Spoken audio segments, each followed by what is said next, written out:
Senhoras e senhores, boa noite. Começa a Câmara Aberta Sindical, o programa que debate o mundo do trabalho. Hoje é uma quarta-feira muito gelada aqui em São Paulo.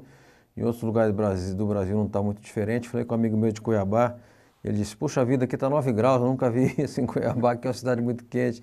Aqui, do lado de fora, aqui pela região do Pacaembu, deve estar uns 6 graus. Então, hoje é um dia, agora começou a chuviscar, esperem uma noite gelada aqui em São Paulo. Bom, mas nós vamos aqui fazer o programa como sempre fazemos, faça chuva, ou faça sol, ou faça frio, né?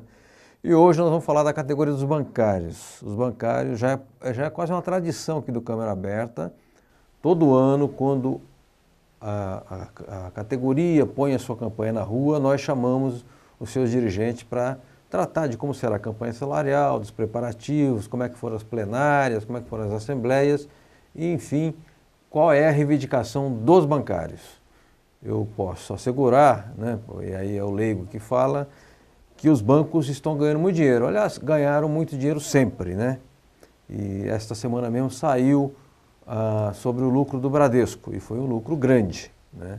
De modo que os bancários vão reivindicar para patrões ricos, diferentemente, às vezes, de pequenas categorias, que você vai reivindicar com o patrão e se bobear ainda emprestar uma moedinha de R$1 para ele, porque a situação da microempresa é complicada.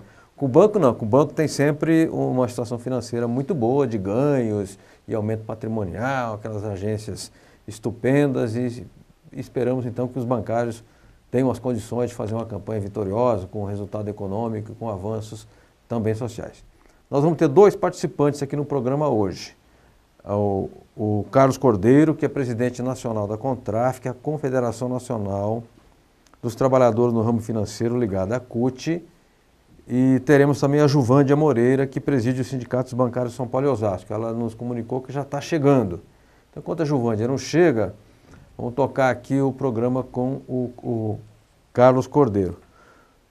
Cordeiro, estou chovendo no molhado para dizer que os bancos estão ganhando muito dinheiro ou este ano especialmente estão ganhando mais? Porque a taxa de juros vem subindo.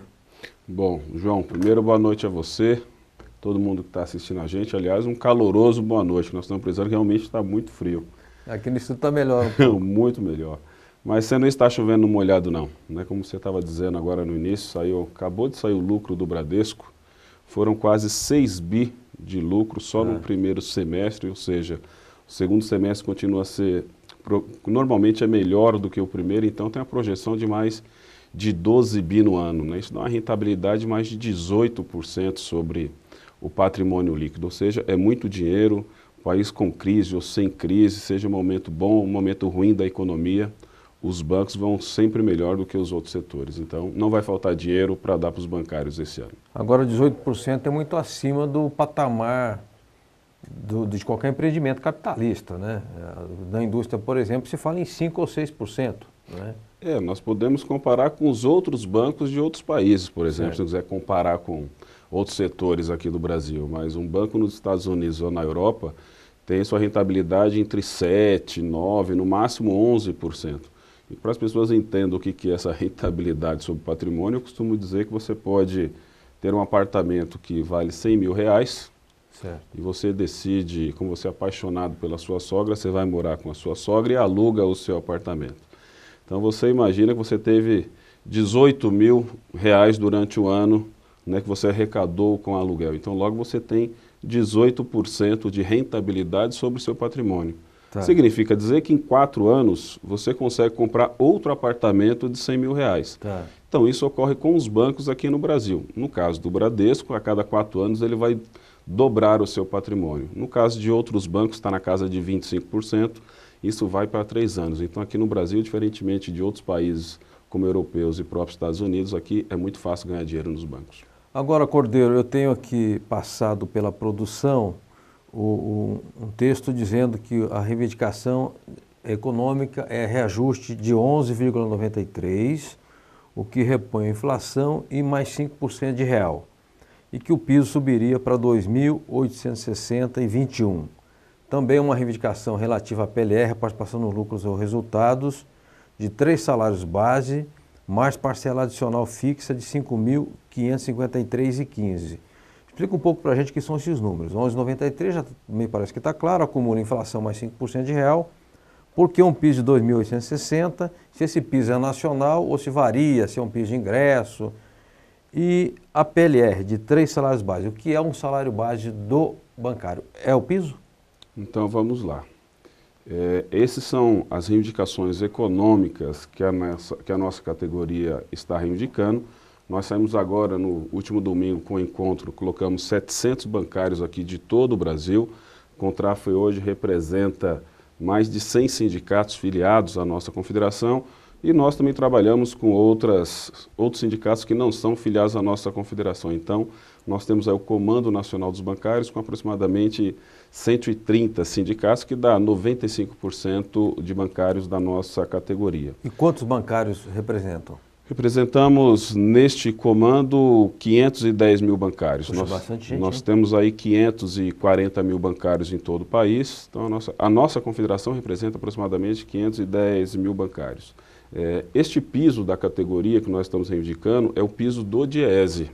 O piso mínimo do DIEESE, que seria hoje suficiente para uma família, né, pai, mãe, aí 2 filhos, ter uma vida básica digna. Então, o piso hoje da categoria está em 1.519, ainda é um piso muito baixo, né, para aquilo que o setor lucra, para aquilo que o setor tem como rentabilidade. Deixa eu só repetir, o piso de um bancário hoje de quanto que é?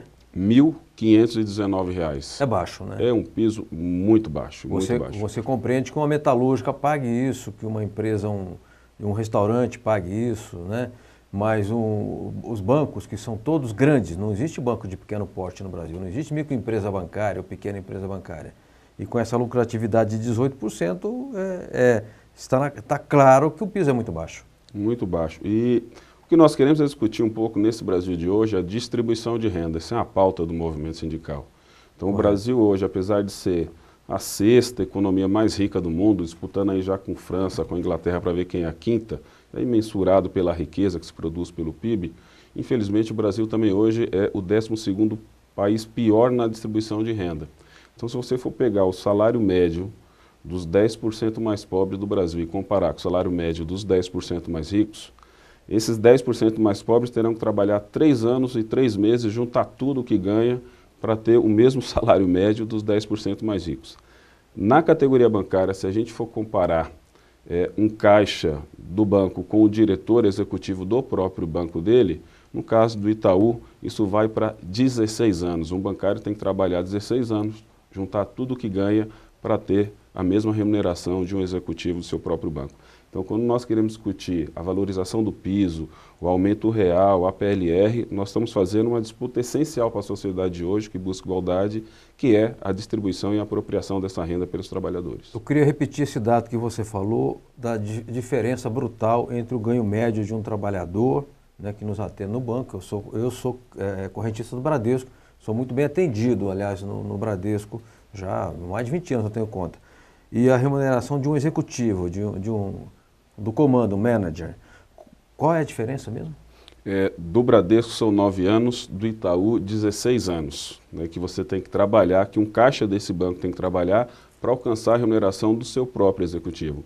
Sendo que a média da sociedade, aí comparando o extrato dos 10% mais pobres com os 10% mais ricos, que também é muito grande, é de 3 anos e 3 meses. Ô Cordeiro, me diga uma coisa, os bancos eles são sociedade anônima, tem acionista, você compra lá ações do Bradesco na Bolsa de Valores. Hoje compra-se até pela internet, você entra lá no sistema e compra. Como é que é a distribuição desses dividendos? Para os pequenos acionistas, reproduz essa diferença ou não? Ou é um outro critério de remuneração? Olha, os acionistas têm aí a valorização da sua ação, essa certo. que você diz compra, depois tem os próprios dividendos, né? Aliás, sobre o lucro hoje divulgado do Bradesco, infelizmente eles acabam distribuindo de uma outra maneira, aproveitando as brechas que a lei tem para pagar, por exemplo, menos impostos, né? Então, só nessas mudanças o Bradesco hoje está economizando 380 milhões na distribuição para os seus acionistas, porque ele muda o conceito e não paga aquela taxação que deveria pagar de imposto, paga um valor muito baixo. Então os bancos, até a discussão da própria reforma tributária que nós costumamos fazer no movimento sindical, né, de que banco não paga imposto, então eles acabam burlando a própria lei para pagarem menos impostos. Mas a distribuição que é feita aos acionistas ela é muito diferente do que é feita aos bancários. Tá. Né? Hoje um bancário chega a ter no máximo 2,2 salários de distribuição e tem teto. Né? Então, dependendo do lucro do banco, fica entre 5% e 13% a distribuição para os trabalhadores bancários. E como tem manobras contábeis, como por exemplo a PDD, que é a provisão para devedores duvidosos, apesar da inadimplência estar caindo, eles estão aumentando o provisionamento para devedores duvidosos, que com isso pagam menos impostos e distribuem menos PLR para os trabalhadores. Perfeito. Olha, eu acho que a gente tem que aproveitar essas oportunidades, e hoje esse é um programa assim, bastante tranquilo, para entender um pouco mais como funciona o sistema bancário e o poder hegemônico que tem hoje o capital financeiro na sociedade, né?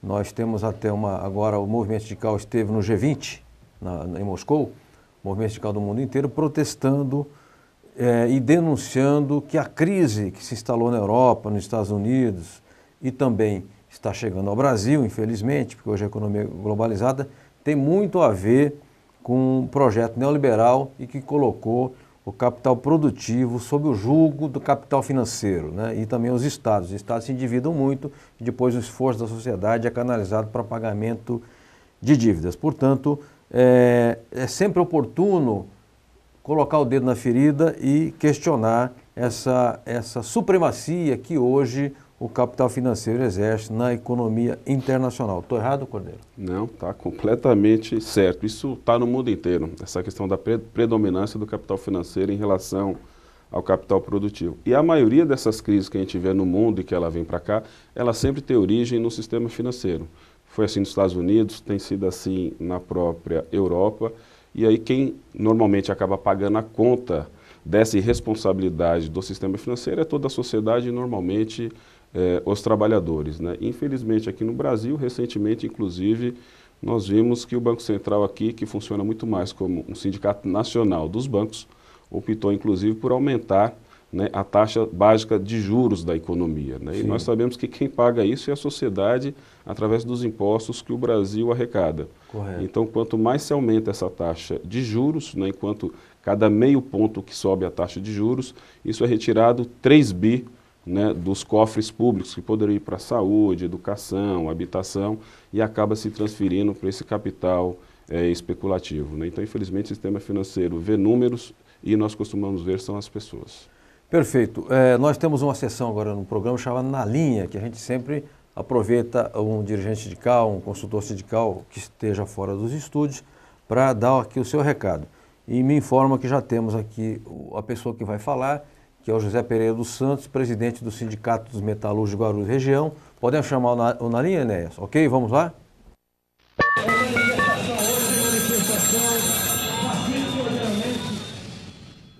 Bem, nós estamos na linha com o José Pereira dos Santos, presidente do Sindicato dos Metalúrgicos de Guarulhos Região, e ele é diretor nacional da Força Sindical, que se encontra hoje no Congresso da Força, 7º Congresso Nacional.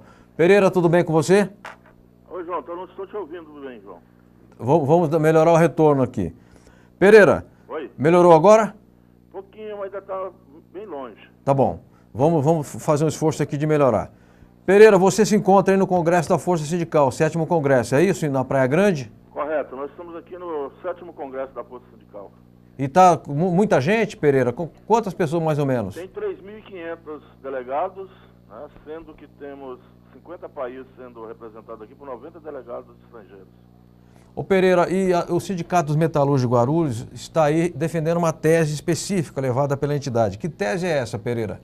A nossa tese é que acho que nós temos que sair daqui com a linha da central para os sindicatos filiados debater as questões sociais nas suas regiões. Discutir isso diretamente com o prefeito, empresários e trabalhador, ter uma discussão das questões sociais. Hoje nós estamos vendo que o mundo está passando por uma crise e eu tive na Europa e vi que muitos países estão perdendo muitos direitos. E nós nem chegamos lá ainda. Então eles têm uma questão social muito melhor do que a nossa e estão perdendo. Então imagina nós que já não temos nada, se com essa crise vir para cá, e nós vamos perder o quê se já não temos? Então é preciso que o movimento sindical saia com a linha de discutir as questões sociais, a questão do transporte, né, de qualidade, mais barato, a questão da malha viária, a questão do saneamento básico, saúde, educação, segurança pública.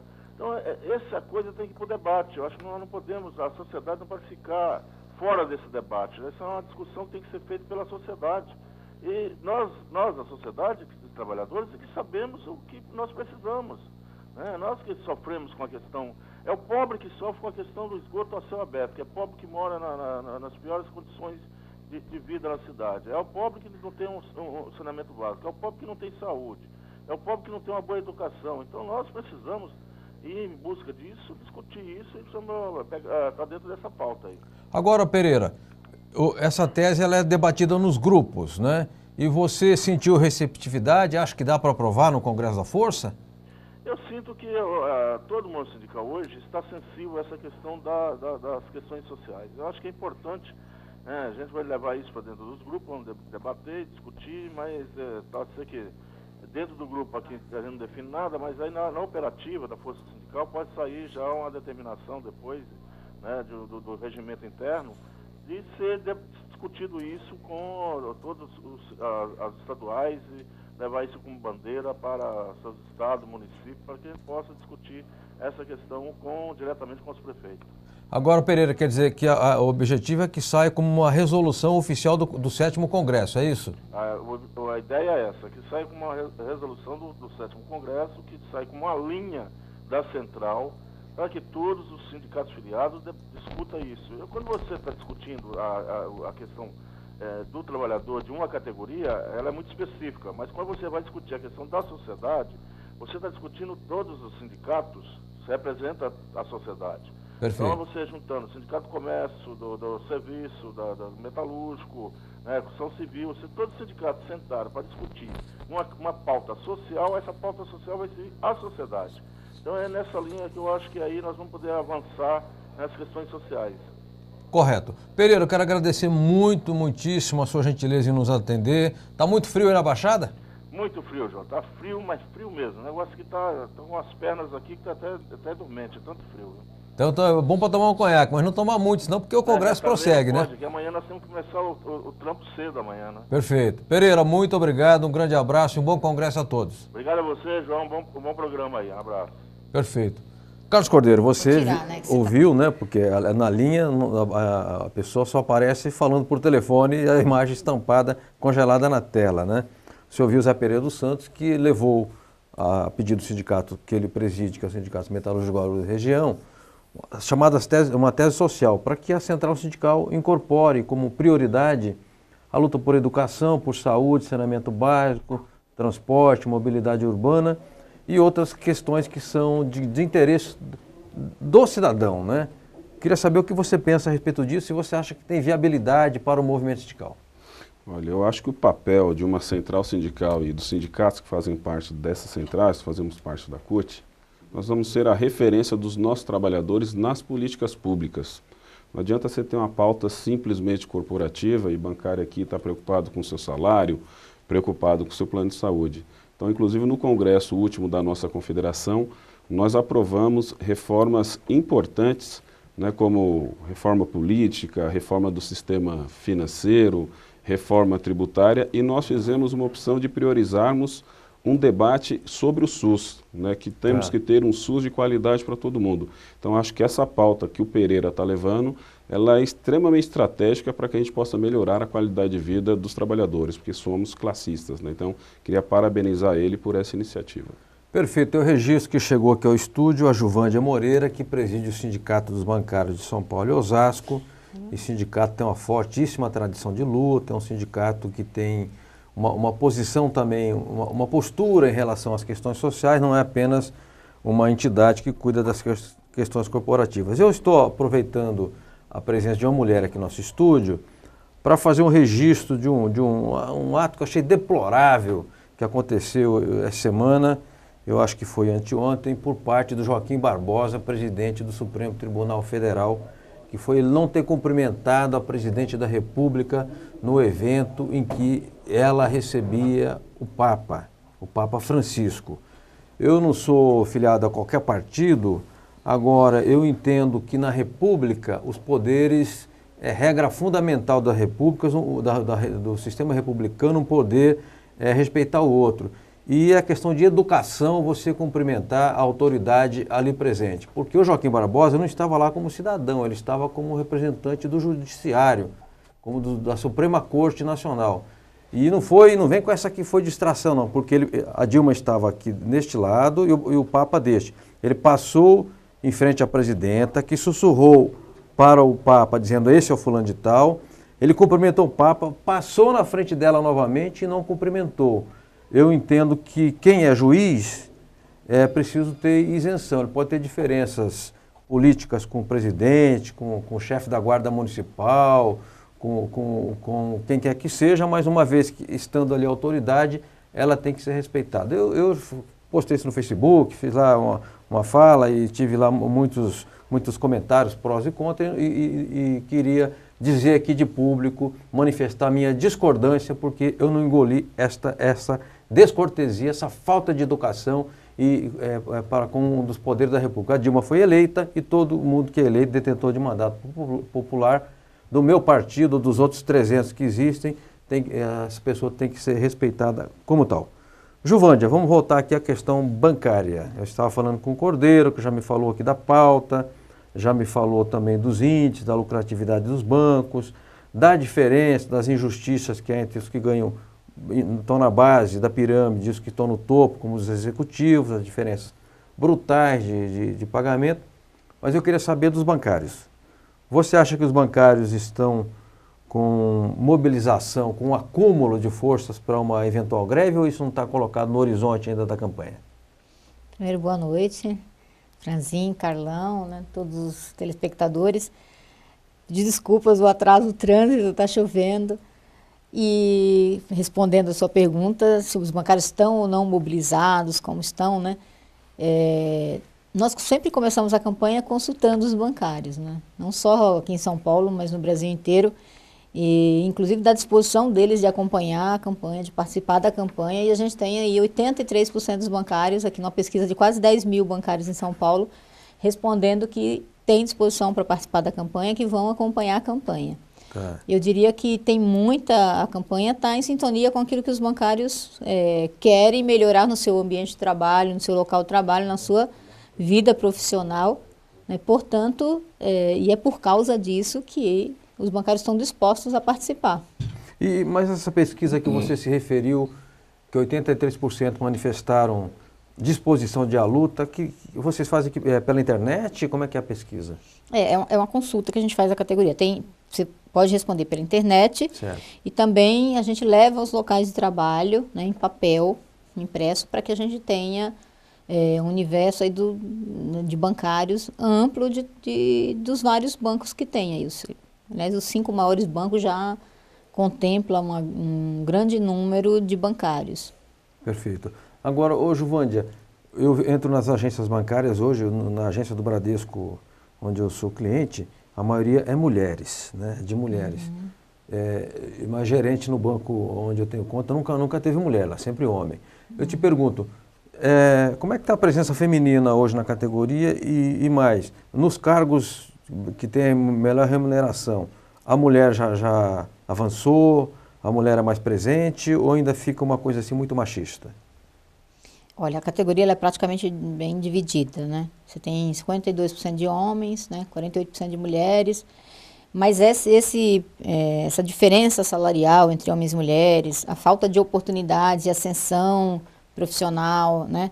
A ausência ou a pouca presença de mulheres nos cargos de maiores salários é uma realidade da nossa categoria e tem, inclusive, uma mesa temática entre nós, né, o Comando Nacional dos Bancários e a FENABAN, para discutir a igualdade de oportunidades, não só nas questões das mulheres, mas também de raça, das pessoas com deficiência, né, que tem uma orientação sexual diferente.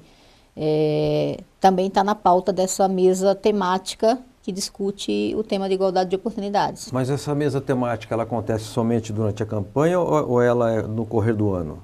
Não, ela é uma conquista da campanha, de uma campanha salarial, mas ela acontece durante o ano, ela tem prazos para se reunir, ela tem que reunir no mínimo a cada 6 meses, E tem esse tema, e a gente, inclusive, na campanha passada, nós discutimos que tinha que fazer um novo censo. A gente fez lá, acho que em 2008, né, Carlão? Foi.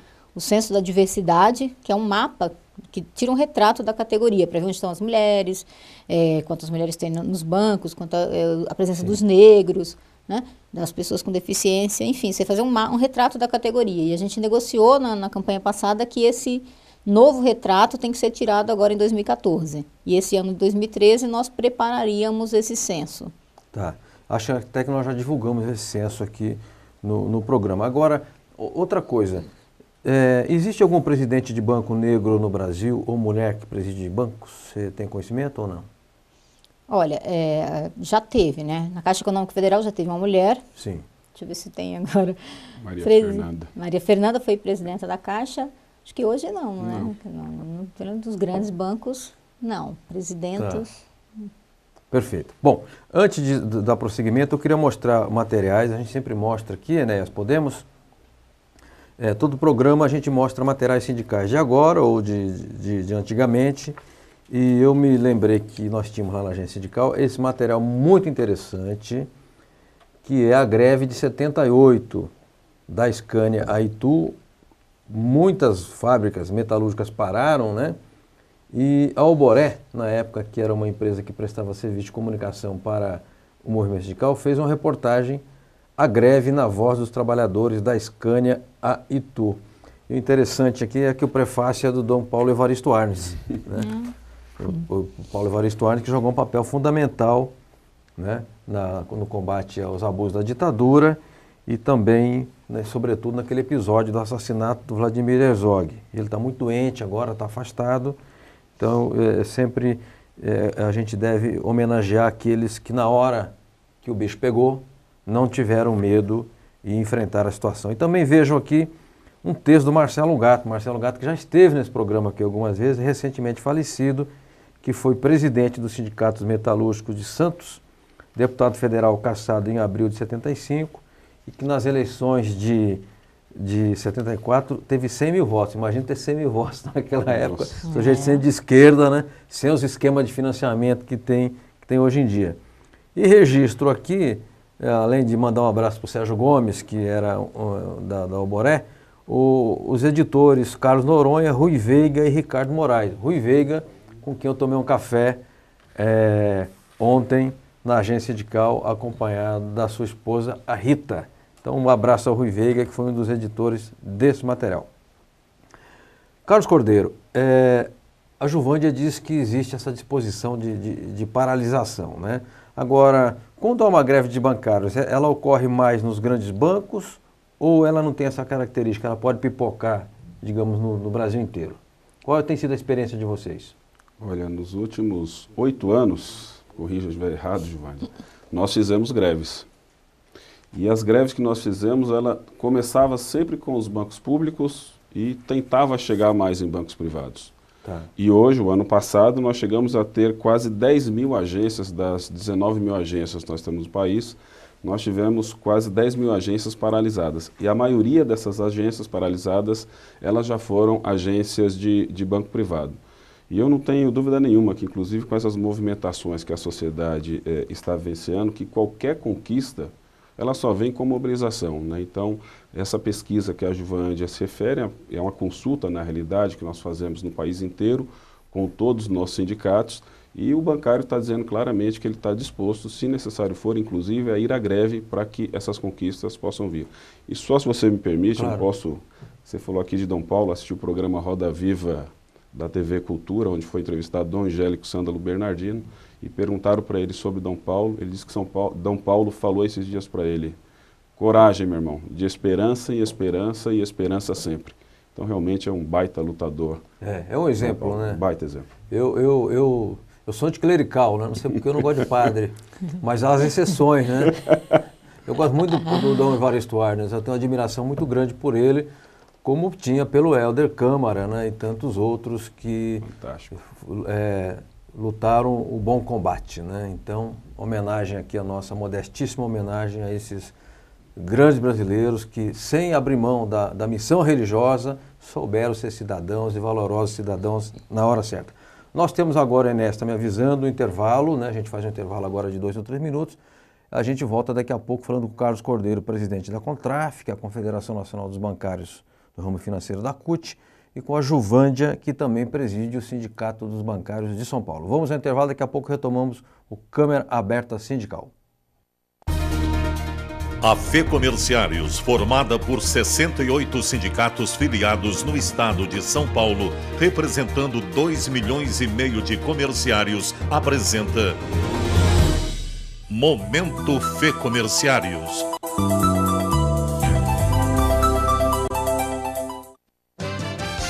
São José do Rio Preto foi a 23ª base comerciária a ser visitada pelo presidente Mota, dentro do projeto de aproximar ainda mais a FEComerciários dos sindicatos filiados.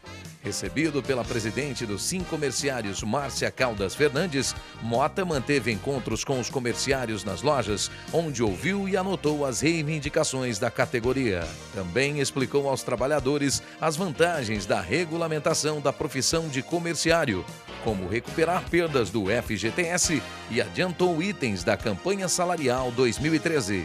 Com o prefeito Valdomiro Lopes e com o presidente da Câmara, Paulo Pauleira, Mota reivindicou creche às mães comerciárias e a construção de casas pela cooperativa habitacional da Federação, em parceria com a Prefeitura. No dia 9 de julho, o presidente nacional do PMDB, senador Valdir Raupp, recebeu as centrais em Brasília, numa reunião que aconteceu uma audiência dos sindicalistas com o presidente do Senado, Renan Calheiros. Pela Força Sindical, participaram o deputado federal Paulinho da Força e o presidente Mota. Em debate, celeridade à pauta trabalhista que tramita no Congresso Nacional. Os comerciários do estado participaram ativamente do 11 de julho, Dia Nacional de Luta. O movimento organizado pelas centrais mobilizou trabalhadores nos 27 estados da nação, incluindo capitais, cidades do interior e do litoral.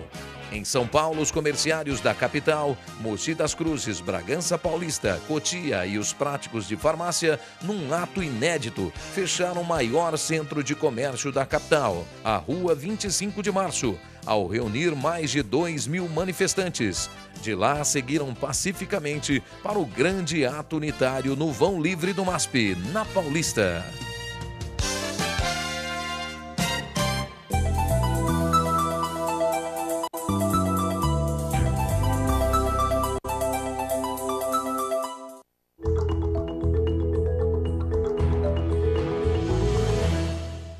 Os bares, restaurantes, hotéis, motéis ou pousadas que cobram taxas de serviço ficarão obrigados a repassar aos empregados esse valor. A gorjeta, a partir da votação, fará parte da remuneração dos trabalhadores.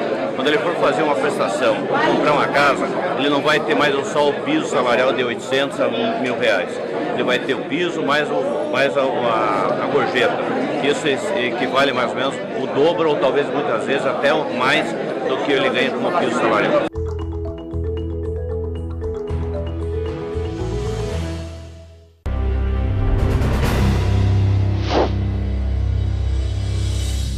O empresariado vive, cresce, enriquece e super enriquece com a inflação. Então, essa conversa fiada de que a inflação não pode dar reajuste, isso não existe.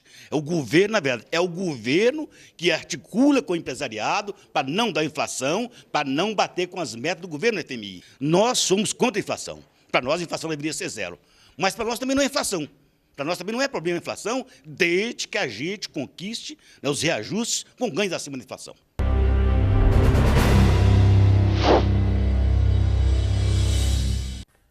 Muito bem, voltamos aqui ao Câmara Aberta Sindical, hoje com a Juvândia Moreira e com o Carlos Cordeiro. A Juvândia que preside os sindicatos bancários de São Paulo e o Cordeiro que preside a Confederação Nacional Contraf, CUT, né, que é a confederação ligada à CUT. Juvândia, recebemos na agência sindical esta semana uma pesquisa dando conta do número de mortes de bancários e vigilantes, mais vigilantes, evidentemente, dentro das agências bancárias. Eu queria saber em que medida a violência atinge o trabalhador bancário e se vocês negociam garantias com os patrões e como é que tem sido essas negociações, se há receptividade da parte patronal. Sim, a gente negocia, essa é uma preocupação muito grande nossa, não só esse tema da segurança bancária, que está na nossa pauta, que tem discussão específica, tem também uma mesa temática só para discutir a segurança bancária, da importância que esse tema tem para a gente. Por conta das mortes que tem dos vigilantes, de clientes, de bancários. A nossa confederação, o Carlão pode falar disso, tem um acompanhamento dessas estatísticas junto com a Confederação dos Vigilantes, né, que divulga periodicamente esses dados. Mas a gente tem também, faz bastante tempo que a gente está tentando negociar isso com os bancos, avanços, a gente fez alguns avanços, mas assim, eu diria que os avanços são em passos muito lentos, né? Porque o tema é tão importante, você está falando de preservar a vida e, portanto, teria que ter uma agilidade maior, né? Por exemplo, defendemos a instalação das portas de segurança, porque isso realmente retarda a ação dos bandidos, né? Dificulta mais, porque se o cara tem que escolher entre uma agência que não tem porta de segurança, uma agência que tem porta de segurança, para assaltar, obviamente que eles vão assaltar uma agência que não tem porta de segurança. Correto. Né? E por conta disso que a gente defende, apesar de, né, as pessoas reclamam de transtornos, mas a vida é muito mais importante do que qualquer transtorno que tenha. Se a porta tiver uma manutenção ideal, correta, ela não vai travar com qualquer coisa. Né? Então a gente defende, né, tem um conjunto de itens que a gente reivindica nesse sentido, não só o problema que sofrem os bancários, mas também todos os trabalhadores, os clientes e os vigilantes, né, as pessoas que estão nas agências bancárias precisam dessa proteção. Agora, o Cordeiro, parece que pela lei, toda agência bancária ela tem que ter um plano específico de segurança, não é verdade? Não basta apenas ter um vigilante ali postado, às vezes, na entrada, às vezes ele fica numa cabine, num lugar um pouco mais alto. Ela tem que ter esse plano. Isso é seguido ou os bancos usam de subterfúgios para não cumprir? Olha, isso é a Lei 7.102, ela é de 1983. Ela é muito frágil, né? Diz que para um banco funcionar, ele tem que ter um plano de segurança aprovado pela Polícia Federal. E esse plano de segurança diz que o banco tem que ter vigilantes armados e preparados para isso, diz que tem um alarme que possa ser conectado ou com a polícia militar ou com o centro de segurança do próprio banco, e um escudo blindado. E depois dá uma opção de vários itens, que pode ser um cofre com retardo, pode ser uma porta giratória. Então, essa lei já se mostrou muito frágil. Está em discussão, inclusive, em Brasília, no Ministério da Justiça, um novo estatuto de segurança privada, onde nós estamos defendendo que não tenha itens opcionais e sim itens obrigatórios. E substituiria essa lei de 83. Substituiria essa lei de 83, que era muito frágil. Aliás, os bancos acabaram de ser multados agora em 8 milhões na Comissão Consultiva de Segurança Privada, porque não colocam o número de vigilantes adequados, porque não tem um alarme operando de maneira correta, porque não tem sequer habilitação, que é esse plano de segurança. E, infelizmente, né, nós soltamos agora a nossa pesquisa, como a Gilvan já estava falando, e foram 30 assassinatos, né, de clientes, de vigilantes e de bancários só no primeiro semestre deste ano. Puxa vida. E o ano passado foram 57 assassinatos. Né? Então, nós estamos muito preocupados porque, como a Gilvan já estava falando, a nossa preocupação ela é com a vida. Né? E o banco se preocupa ali com o dinheiro ou com a sua estrutura da agência, se preocupa com o patrimônio. Então, por isso que, dentre outras coisas, nós queremos, primeiro, que os bancos contratem mais bancários, que se acaba com as filas, né? Porque a maioria dessas mortes ocorreram pela saidinha de banco. Fica um olheiro dentro da agência e assalta e assassina o cliente do lado de fora. Então, medidas simples, como tem em João Pessoa, na Paraíba, colocar biombos entre a fila de caixas, né, e a bateria, para que quem está na fila não veja que tipo de operação está sendo feita. Então, uma medida simples, barata, mas que os bancos relutam em colocar essas medidas. Correto. Juvândia, terceirização. O movimento sindical está muito mobilizado para combater aquele projeto de lei do Sandro Mabel que visa legalizar o capitalismo selvagem. Eu tenho visto que, sobretudo, na CUT tem ocorrido muitas mobilizações. A CUT tem ido lá a Brasília, tem visitado a Comissão do Trabalho, tem feito um lobby no bom sentido para tentar derrubar ou negociar uma coisa mais razoável e dentro de um padrão civilizado de relações capital-trabalho. As centrais sindicais estão chamando mobilizações em frente às entidades patronais dia 6 de agosto. Então a ideia é reunir ativistas sindicais, dirigentes e quem mais possível, não é uma greve, não é nada parecido com isso, em frente às federações. Vocês vão fazer atos em frente à FENABAN? Então vocês, bancários, pretendem, vocês estão integrados a essa mobilização? Sim, nós estamos. Tanto que no ato que teve agora no dia 4 de julho, nós fizemos uma paralisação de todas as agências bancárias da Avenida Paulista, né, até o meio-dia. As agências não funcionaram, os bancários participaram da mobilização porque sabem que é um risco esse projeto de lei para o emprego, não só para o emprego bancário, né, mas legalizar essa precarização que as empresas já praticam hoje, né, e abrir a possibilidade de se terceirizar qualquer setor, qualquer área dentro do banco e nos outros setores também, nas outras empresas também, porque é um projeto de lei geral, né? Certo. Então nós participamos, fizemos também no dia 11, mais uma vez, todas as agências, alguns centros administrativos da Avenida Paulista paralisaram aí todo dia. Vamos participar desse calendário que as centrais já definiram, né, nessa reunião das centrais sindicais, e referendamos esse calendário, tiramos também na nossa conferência nacional, que aconteceu esse final de semana, um calendário de luta, né, uma definição dos delegados presentes na conferência contra esse projeto de lei do Sandro Mabel 4330, que para nós é um projeto que regulamenta a precarização. Agora, o bancário, ele é lesado de que forma, caso venha a prevalecer o projeto do Mabel? Hoje nós temos uma discussão muito grande com os bancos em torno dessa terceirização, né? O que nós chamamos de práticas fraudulentas que a gente vê acontecendo na nossa categoria, áreas, setores que são terceirizados, que são serviços sempre foram feitos por bancários, que lidam muitas vezes com os dados do cliente. Nós já fizemos greves com esses terceirizados, já organizamos aqui em São Paulo greves com esses trabalhadores, organizando esses trabalhadores. E já conseguimos conquistas para eles, mesmo não tendo a representação direta, porque o que eles fazem é um trabalho bancário. E a gente tem hoje na categoria um problema muito grande, que é o correspondente bancário. Tá. Né?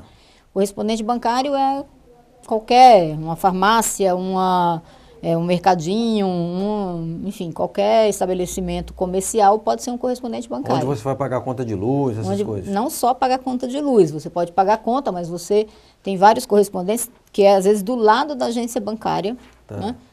Tem uma agência bancária e do lado tem um correspondente. Às vezes o cliente é proibido de entrar na agência e é direcionado para um correspondente bancário para fazer serviço. A lotérica é um correspondente bancário. Tá. Né? Da Caixa Econômica Federal, mas você tem... Mas não tem um vigilante numa lotérica. Não Perto tem. da minha casa tem uma lotérica, eu nunca vi vigilante. Não lá. tem vigilante, não tem os mecanismos de segurança, não tem o plano de segurança que é exigido para você abrir uma agência. Enfim, e os trabalhadores não têm assegurado a convenção coletiva, os direitos dos bancários. Né? Perfeito. E isso é, para nós, hoje, o grande problema da terceirização na categoria. Ok. Carlos Cordeiro, rapidamente, porque nós vamos entrar com uma reportagem. No dia 11, houve o ato nacional de luta com protestos e paralisações para reforçar a pauta trabalhista. 40 horas semanais, fim do fator previdenciário, fim das emissões imotivadas, combate às terceirizações. Os bancários participaram? Participaram em todo o país e não só tivemos aqui na Avenida Paulista, São Paulo, mas o ponto principal nosso é essa questão da terceirização, que se passar, acaba com a questão de atividade fim, atividade meio, você pode terceirizar inclusive os gerentes e os caixas dos bancos. Perfeito. Nós temos aqui algumas perguntas e algumas contestações também, mas acho que nós temos uma reportagem agora, é isso, Enéas? Então a gente tem uma externa, depois da externa a gente faz as perguntas dos telespectadores. Porque aqui no Câmara Aberta Sindical, evidentemente que o telespectador tem que falar, até porque da natureza de uma emissora comunitária. Vamos à matéria e a gente volta daqui a pouco com o Carlos Cordeiro e com a Juvândia Moreira, presidente do sindicato, ela dos bancários de São Paulo, ele da Confederação Nacional Contraf. Manifestação hoje, manifestação pacífica, obviamente.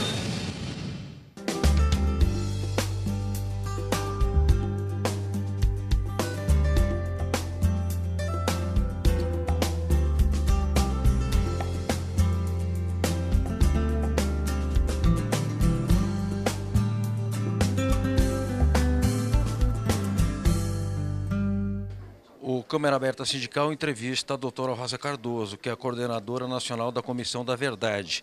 E a Comissão da Verdade agora começa a apurar as arbitrariedades, os abusos, a violência da ditadura contra o movimento sindical e contra os trabalhadores. Dia 22 haverá um grande ato aqui em São Paulo, aberto, inclusive para a população, para a imprensa e para todo o conjunto do movimento sindical.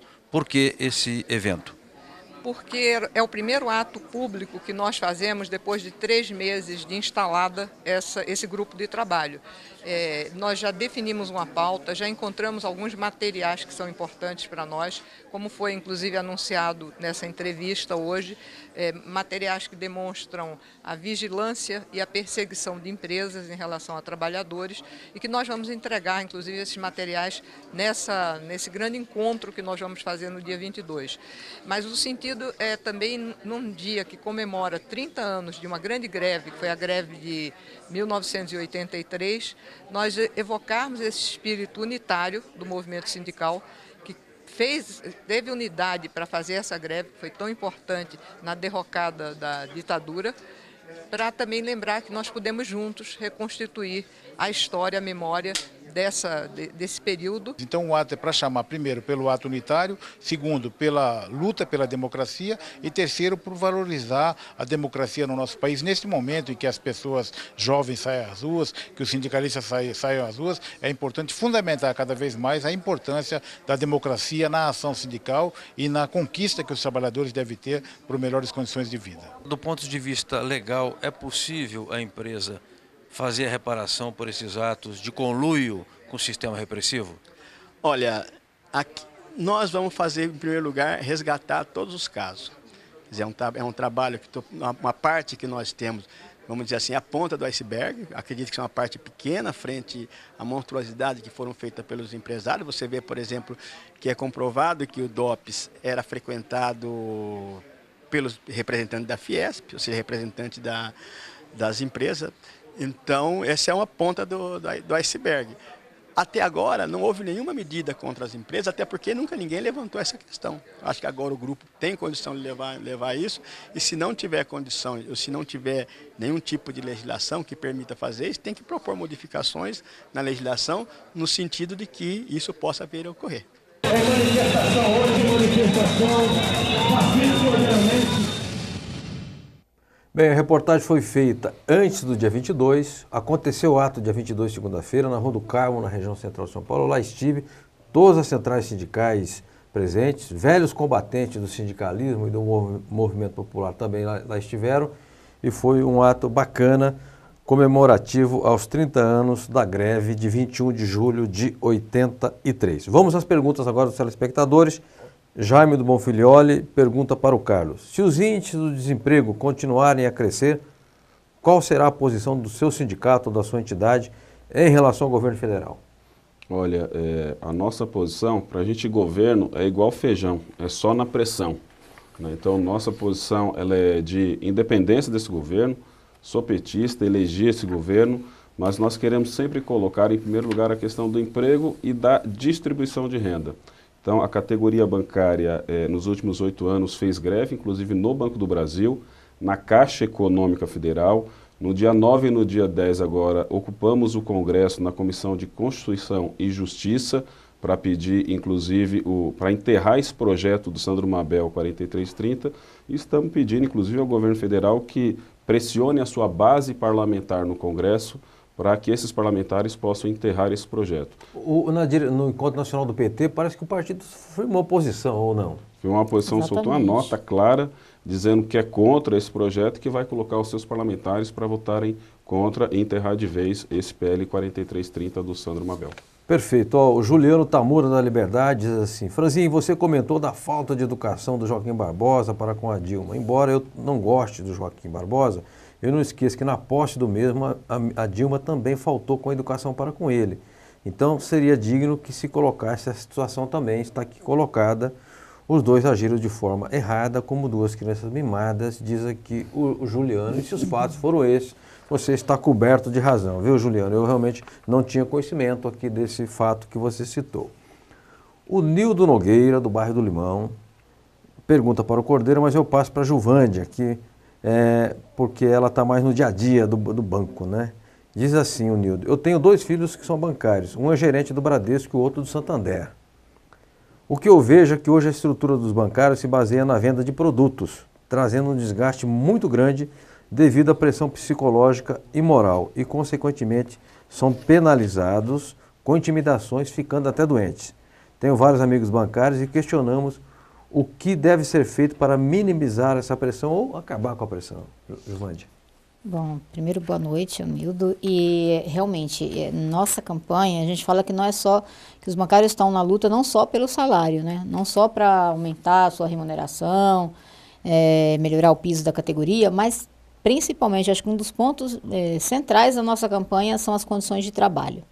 E é acabar com essa pressão que você vê de forma generalizada em banco privado, banco público. Os bancários sofrem, né? Os bancários de agência em especial sofrem uma pressão muito grande e no centro dessa pressão está a venda de produtos, né? Então, se ele tem 2 filhos bancários, ele conhece bem essa realidade, porque os 2 devem sofrer uma pressão muito grande. O bancário hoje é cobrado para vender produtos diariamente, né? Ele recebe uma ligação de manhã, ele tem que fazer uma teleconferência na parte da manhã, na parte da tarde. Ele tem um quadro lá e a gente fez na campanha passada, a gente conseguiu colocar que está proibido os rankings, né?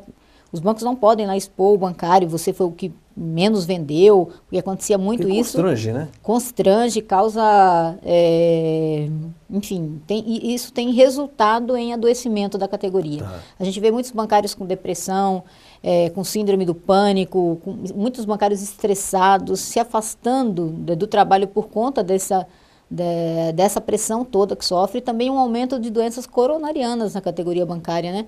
Então as pessoas estão infartando por conta de toda essa pressão. E os bancos só pensam no lucro, só pensam no resultado, não importa se isso está causando adoecimento. Então, por isso que esse é um ponto muito importante na nossa campanha. A gente tem lá as reivindicações que discutem com o fim dessas metas abusivas. Ou seja, você não pode ter metas individuais, porque você facilita, você proporciona essa cobrança em fulano não está vendendo, né? Você tem que ter metas coletivas, elas têm que ser discutidas no local de trabalho, não pode ser impostas de cima para baixo, tem que considerar o poder aquisitivo dos clientes, a região, porque elas não causam problema para os bancários muito grande, mas causam um problema também para os clientes, porque eles têm que comprar produtos que não precisam, né? Que não tem, às vezes, tem cliente comprando que tem, sei lá, 80 anos e está sendo vendido para esse cliente um plano de previdência, né?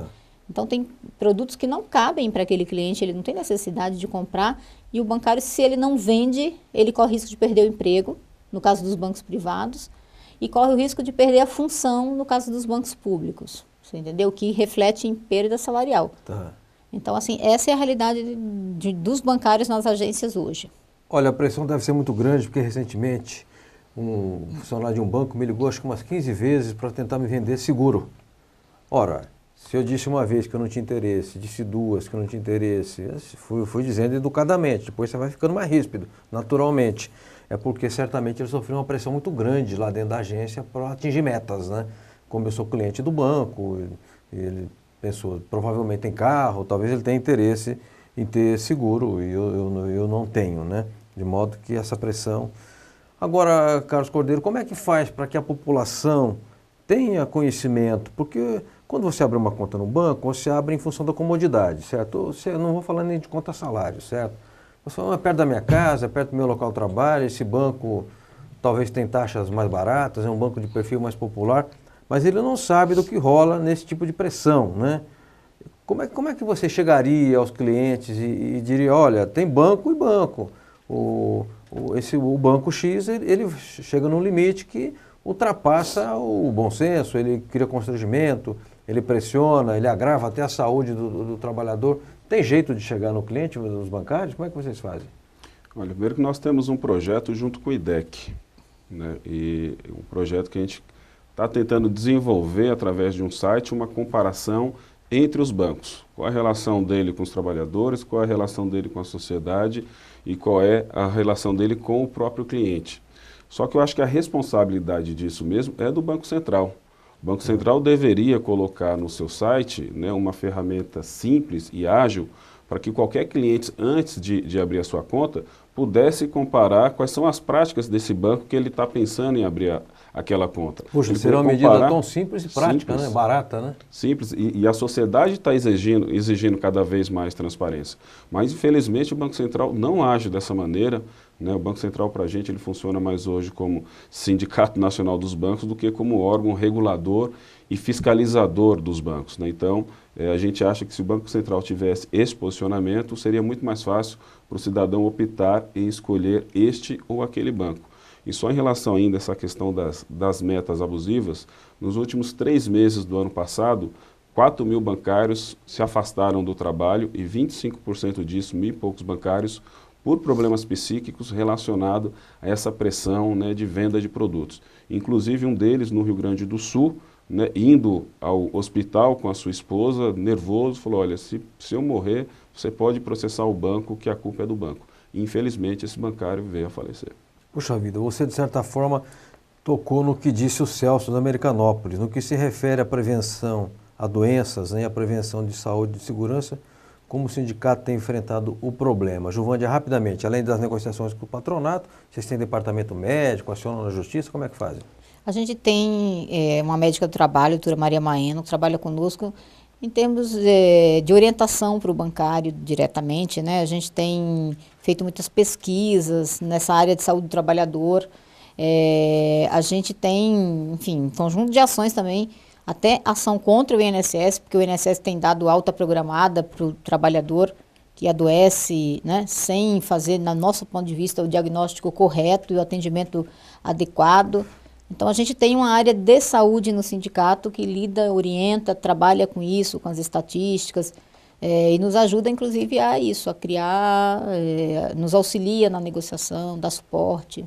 Perfeito. Bom, nós estamos chegando ao final do programa. Eu quero agradecer a Juvândia Moreira, presidente do Sindicato Bancário de São Paulo, ao Carlos Cordeiro, presidente da Contraf, e dizer que este programa sempre estará aberto aos bancários, e já deixo vocês aqui à vontade para, quando houver assembleias, nos avisar, caso vocês não possam vir aqui. Nós divulgamos através do programa, que também passa pela internet, e outros meios que a gente tem lá na agência sindical de divulgação. E como você citou a Maria Maeno, quero aproveitar aqui e mandar um abraço para a doutora Maria Maeno, porque é uma brava profissional médica, né, e defensora da saúde dos trabalhadores, é uma remanescente de um excelente grupo de médicos do trabalho que nós já tivemos no passado, aí uns morreram, outros se dispersaram, foram para outras atividades, mas a doutora Maria Maeno permanece. Então, um abraço a ela, que faz tempo que eu não a vejo.